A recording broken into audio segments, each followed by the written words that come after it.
anh chị và các bạn. Chào mừng các anh chị và các bạn đến với podcast Khung Cửa Sổ cùng Cao Nguyên. Trước khi bắt đầu, chúng tôi xin giới thiệu đôi chút về mình. Tôi là Nguyên, một thạc sĩ khoa học chuyên ngành khoa học y sinh, hiện đang sinh sống và làm việc tại Melbourne, Úc Châu. Ngoài công việc chính trong lĩnh vực nghiên cứu khoa học, tôi còn là một huấn luyện viên yoga. Đồng hành cùng tôi trong chuỗi podcast này là anh Cao Thịnh Phát, một tiến sĩ khoa học cùng chuyên ngành khoa học y sinh. Với nhiều năm kinh nghiệm sống, học tập và làm việc tại nước ngoài, chúng tôi đều đã nhận được học bổng toàn phần trong quá trình du học và có cơ hội định cư tại Úc thông qua diện tài năng toàn cầu. Dành cho những anh chị nào lần đầu đến với podcast này, thì đây là nơi mà chúng tôi chia sẻ về hai mảng nội dung chính. Những bài tập yoga giúp duy trì và cải thiện sức khỏe, cân bằng tinh thần, sống an lạc hơn mỗi ngày. Và thứ hai, podcast này là không gian để tôi chia sẻ những câu chuyện, trải nghiệm và góc nhìn cá nhân từ hành trình của mình. Đôi khi, nội dung chúng tôi nói và hình ảnh mà các bạn xem có thể không trực tiếp liên quan đến nhau. Phần lời dẫn sẽ tập trung vào những chia sẻ về cuộc sống, những bài học từ hành trình xây dựng sự nghiệp và các phương pháp để cải thiện sức khỏe tinh thần.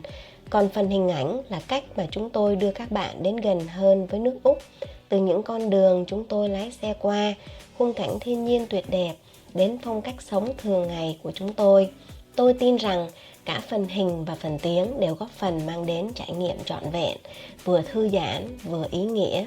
Hy vọng rằng podcast này sẽ là nơi các bạn tìm thấy nguồn cảm hứng, sự đồng cảm và những phút giây nhẹ nhàng trong ngày. Một lần nữa, xin chào các anh chị và bây giờ thì chúng ta cùng nhau bắt đầu chủ đề ngày hôm nay. Ngày hôm nay, để chào mừng các bạn đến với kênh podcast của mình, Nguyên xin chia sẻ một điều về chủ đề, đó là tính kiên nhẫn và sự kỷ luật. Đây có thể được xem là chìa khóa để thành công trên hành trình xa xứ. Như các bạn cũng biết, những người còn xa xứ, đang du học, lập nghiệp hoặc là tìm kiếm con đường định cư ở một nơi xa lạ, thì cuộc sống xa nhà không bao giờ là điều dễ dàng. Chúng ta sẽ phải đối mặt với nỗi nhớ nhà, sự khác biệt văn hóa, khó khăn tài chính và áp lực từ một môi trường hoàn toàn mới. Tuy nhiên, chính những khoảnh khắc đó đòi hỏi chúng ta sẽ phải kiên nhẫn và kỷ luật hơn bao giờ hết. Thì tính kiên nhẫn nó còn được thể hiện, đó chính là sức mạnh của sự chịu đựng. Kiên nhẫn thường là khả năng chịu đựng và vượt qua khó khăn mà sẽ không bao giờ từ bỏ. Khi bạn đến một đất nước xa lạ, bạn phải đối mặt với những điều xa lạ, bắt đầu lại từ con số 0. Bạn có thể gặp khó khăn trong việc học ngôn ngữ, trong việc hòa nhập văn hóa, hoặc thậm chí là tìm kiếm một công việc phù hợp. Đặc biệt là tại Úc Châu, như các bạn đã từng tìm kiếm việc ở Úc Châu thì đều sẽ có một kinh nghiệm rất sâu sắc là tìm kiếm việc ở Úc Châu rất khó. Đó chính là những thách thức mà chúng ta sẽ không thể tránh khỏi trên hành trình xa xứ của mình. Nhưng ở đây Nguyên muốn nói rằng chúng ta chỉ cần tin rằng kiên nhẫn chính là điều sẽ giúp chúng ta vượt qua tất cả. Sự kiên nhẫn có một kế hoạch cụ thể và từng bước một chúng ta giải quyết những kế hoạch nhỏ đó thì chúng ta sẽ vượt qua và đạt đến được cái mục tiêu mà mình mong muốn.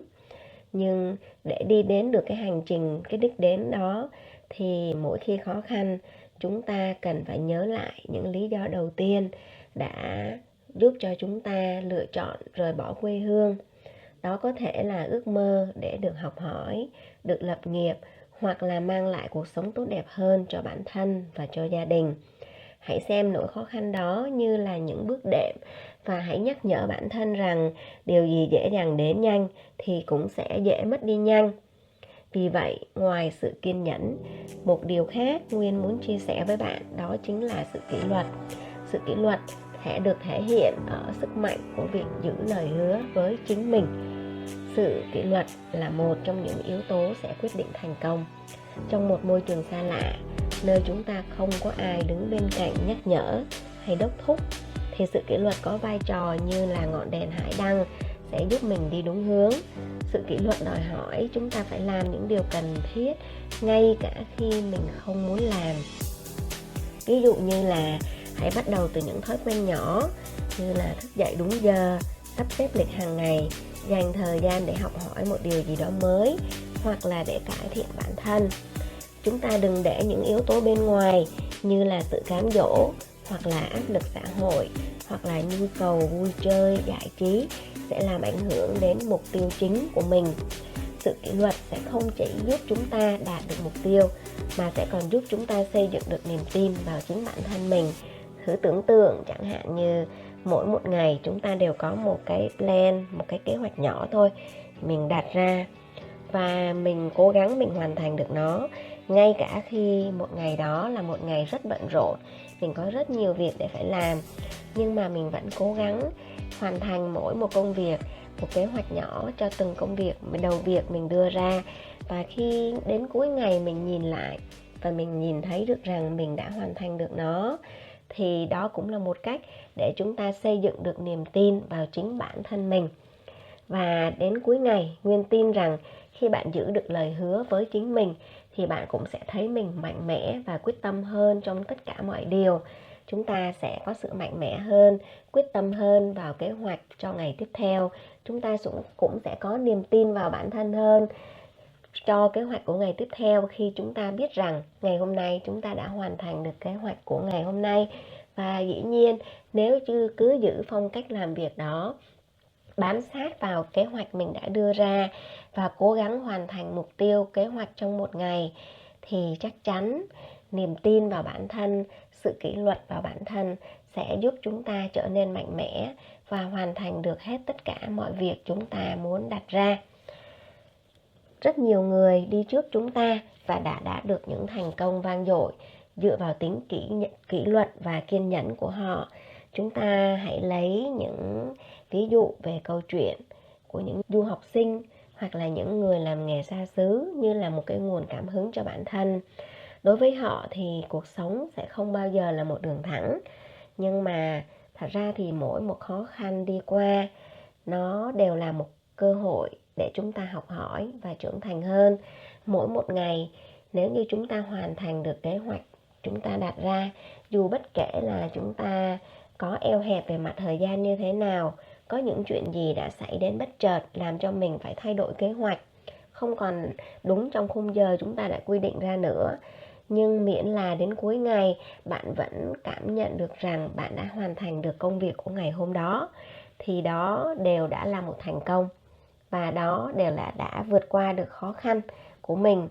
Và chắc chắn đến cuối ngày, thứ chào đón bạn chính là một nụ cười thật vui, thật tươi ở trên miệng của mình, một gương mặt hạnh phúc vui vẻ và một giấc ngủ ngon đầy mãn nguyện vì chúng ta đã hoàn thành được công việc ở trong ngày.